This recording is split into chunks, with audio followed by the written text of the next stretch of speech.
Being in deep debt is rarely experienced as a simple math problem. For many of us, it arrives as a physical weight, a tightening web that leaves us completely frozen, unable to make a single move. Staring down massive debt, your brain perceives a survival threat. Panic hijacks the amygdala, your fear center, flooding your nervous system with cortisol. This creates a bandwidth tax.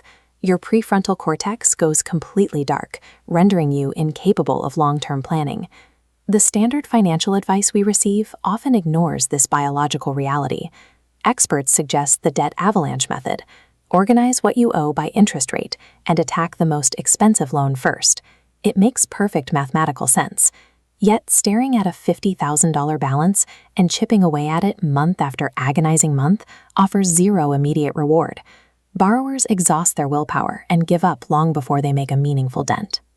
Overcoming a financial crisis requires a strategy designed for the human nervous system. Success depends on a behavioral plan that allows the logical brain to eventually come back online. There is an alternative strategy built entirely around the way our brains actually function. It is known as the debt snowball. To a pure mathematician, it looks like a mistake. Behavioral economists widely champion this approach, even though following it will almost certainly cost you more money in overall interest. The reason it works is that it sidesteps our fear response. Instead of fighting our ingrained need for immediate gratification, it weaponizes it. We aren't robots capable of perfectly executing an optimal formula for 5 straight years. Designing a plan that manufactures emotional momentum is a requirement for surviving the journey.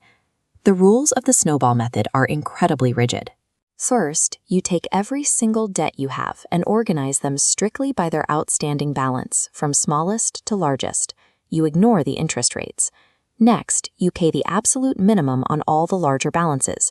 You take every available spare dollar you can scrape together and funnel it aggressively into that smallest debt. The moment that first balance hits zero, you take the money you were using to kill it and apply it to the minimum payment of the second debt. You merge that combined cash to attack the next target. Eradicating a full line of credit saves you a monthly payment and removes an entire bill from your mental checklist, instantly lowering the sheer volume of things you have to track.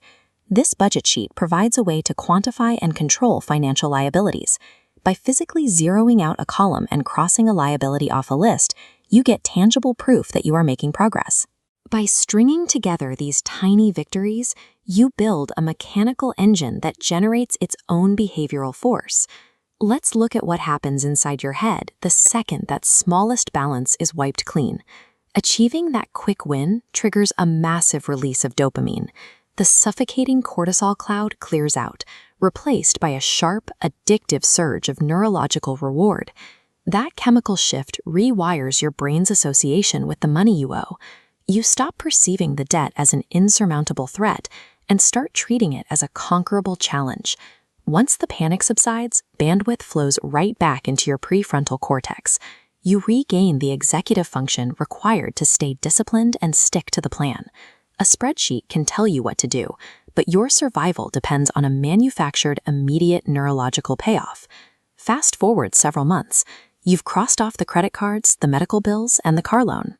The payment you're rolling over every month has reached its maximum mass. Now you are finally staring down that massive student loan or primary mortgage. Because you've built momentum, that once terrifying number finally looks beatable. This chart compares the two strategies over time.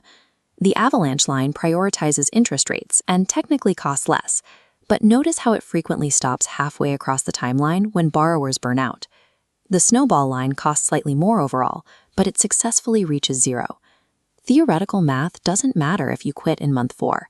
Saving a few $100s in projected interest is irrelevant if you lack the emotional endurance to see the plan through to the end. Long-term success depends on a plan built for cognitive endurance. The most effective strategy is the one you actually finish. When we engineer the environment for psychological wins, even the most systemic burdens become manageable steps.